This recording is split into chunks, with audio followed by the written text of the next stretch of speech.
Marada ku xardhan Kacbada oo sanad waliba la cusboonaysiiyey lacag malaayiin dollar oo ku baxdo. عن الذين يختانون أنفسهم.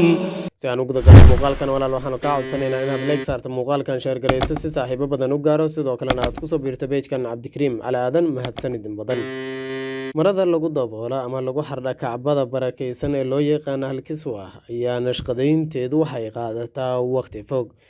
Waxaana ka shaqeeya rag fara badan oo Sacuudiyaan ah kuwaasi oo da'doodu u dhaxayso 40 ilaa 50 sannadood loomana ogola inta badan ragga ay da'doodu ka yar tahay 30 sano. Xarunta weyn ee lagu sameeyo maradaasi qiimaha leh ayaa waxay ku taalaa magaalada barakeysan ee Makka al-Mukarrama waxayna ka samaysan tahay maradaasi xariir, dahab iyo qalin iyadoo sanad waliba maalinta Carafo maradaasi laga bedelo Kacbada. Ragga nashqadeeya marada Kacbada ayaa intooda badan noloshooda geliyay shaqadaasi waxayna u badan yihiin dad ku dhow howlgab sanadaha soo socda maadaama ay da' yihiin. Maxamed Cabdulaahi Bajawdah oo ah maamulaha shirkaddan ayaa sheegay in ay qorsheynayaan in mustaqbalka dhow ay shaqo geliyaan jiil da'yar ah ama dhalinyaro waxaana loo dhammaystiray qalabkii casriga ahaa ee hawshaasi lagu hagaajin lahaa maadaama markii hore qalab sanado badan ay isticmaalayeen lagu samayn jiray oo dadkaasi da'da ah ay ku farsamay jireen. Ilaa iyo 200 oo qofood ayaa ka shaqeeya xardhidda marada Kacbada taasi oo qaadata muddo 9 bilood ah waxaana taariikhda qurxinta maradani ay soo bilaabatay Islaamka ka hor iyadoo socota ilaa iyo maanta.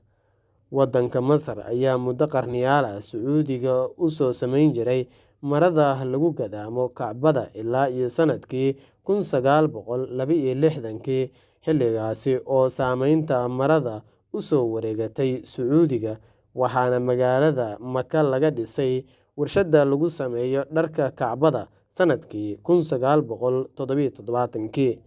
Dunta xariirta ah ee marada Kacbadu ku samaysan tahay ayaa gaaraysa 670 kiilo oo xariir saafi ah waxa ayna ka soo qaataan Sacuudigu waddanka Talyaaniga halka dunta qalinka ah iyo dunta dahabka ahna ay ka keensadaan waddanka Jarmalka.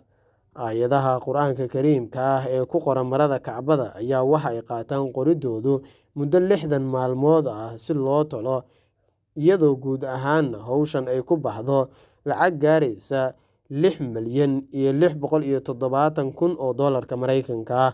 Waxaana marka Kacbada maradan laga bedelo sanad waliba la siiyaa maradani gobollada Sacuudiga mid ka mid ah maadaama ay aayado Qur'aan ku qoran yihiin sidoo kalena ay aad u qurux badan tahay oo dadku milicsigooda ay jeclaysanayaan maradani malaayiin dollarna ay mar waliba ama sanad waliba uga baxdo dowladda Sacuudiga.